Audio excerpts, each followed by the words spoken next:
Silakan ada kegiatan di sini. Silakan mau di mana juga silakan. Nah, tapi tetap disampaikan Pak.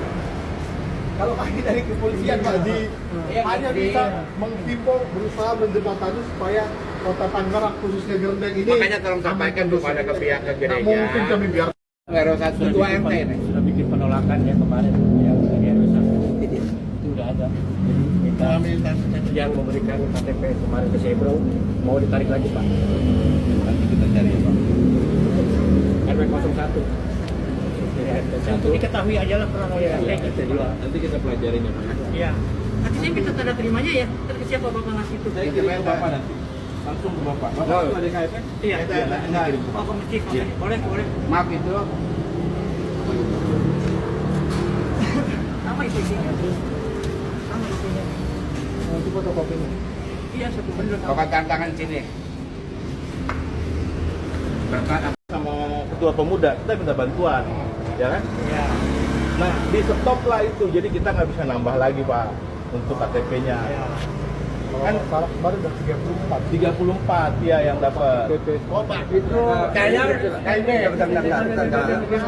Maaf Pak. Ternyata ada RT-nya nggak RT RW-nya?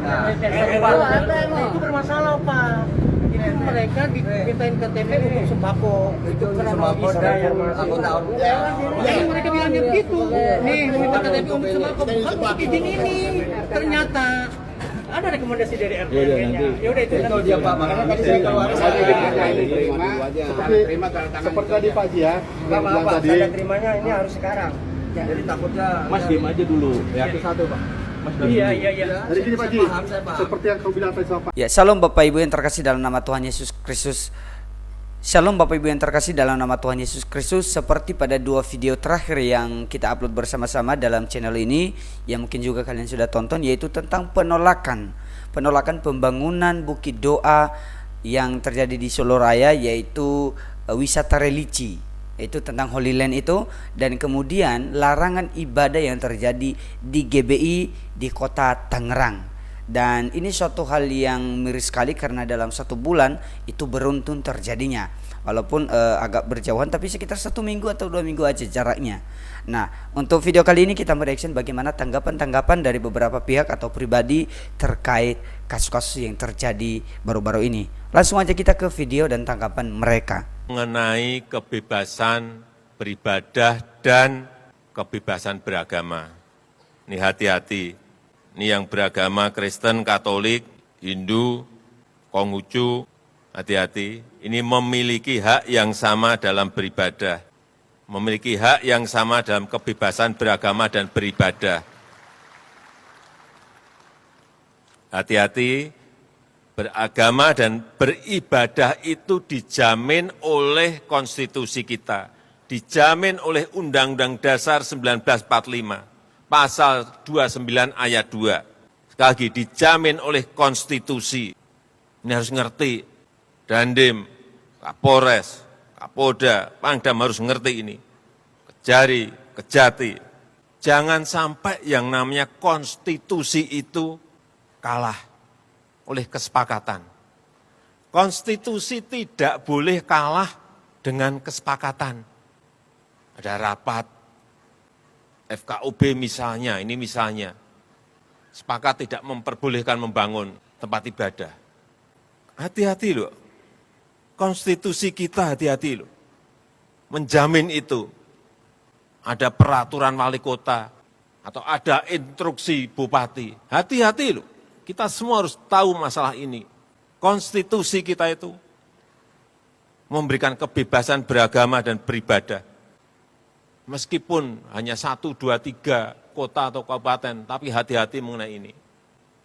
Karena saya lihat masih terjadi. Kadang-kadang saya berpikir sesusah itukah orang yang akan beribadah. Sedih gitu kalau kita mendengar. Saya rasa itu yang ingin saya sampaikan dalam kesempatan yang baik ini. Sekelompok warga ini menolak kelanjutan pembangunan tempat wisata religi Holy Land di Gondang Rejo, Solo. Nggak ngerti alasannya, sehingga bupatinya pun mengeluarkan SK pemberhentian pembangunan itu karena tidak ingin adanya konflik sosial di masyarakat. Sebenarnya namanya tempat wisata itu pasti sudah terisolir ya.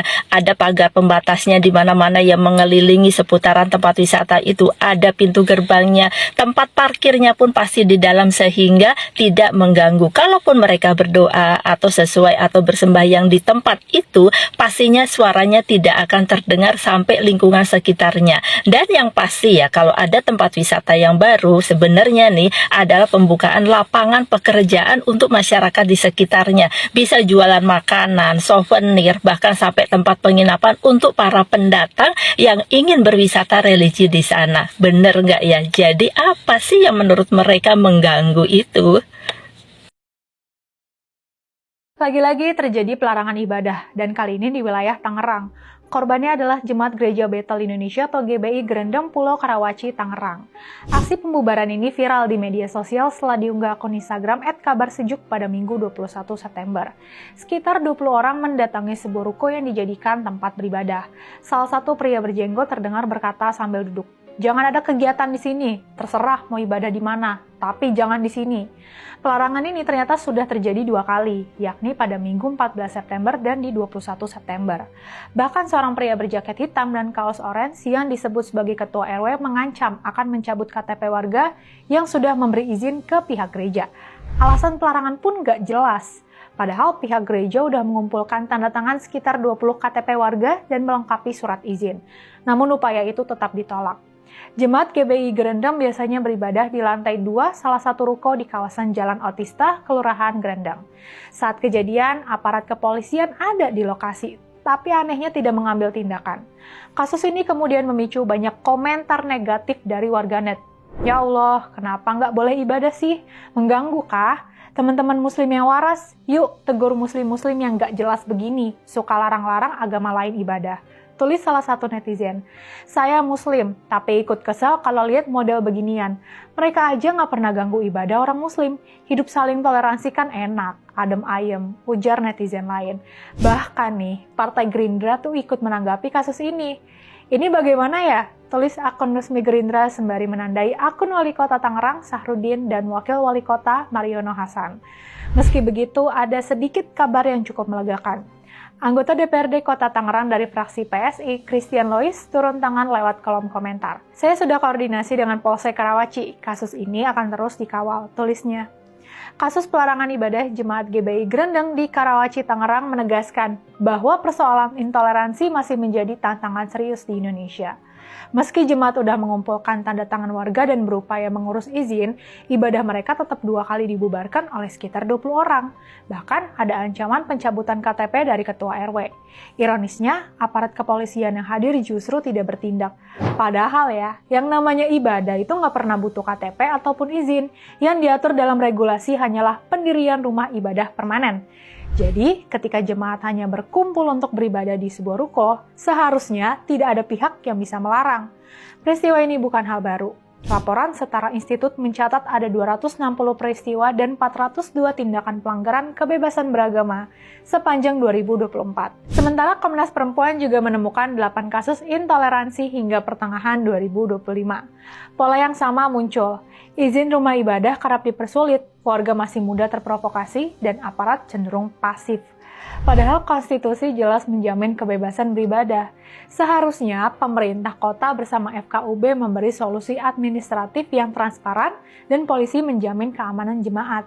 Sementara Kementerian Agama dan Pusat wajib mendorong edukasi toleransi serta memperbaiki regulasi perizinan yang berbelit. Tanpa sikap tegas dari negara, kasus kayak di Tangerang ini akan terus berulang, mengikis rasa aman warga dalam menjalankan ibadah dan merusak fondasi kerukunan yang seharusnya dijaga bersama. Stop pelarangan ibadah dan pembangunan rumah ibadah.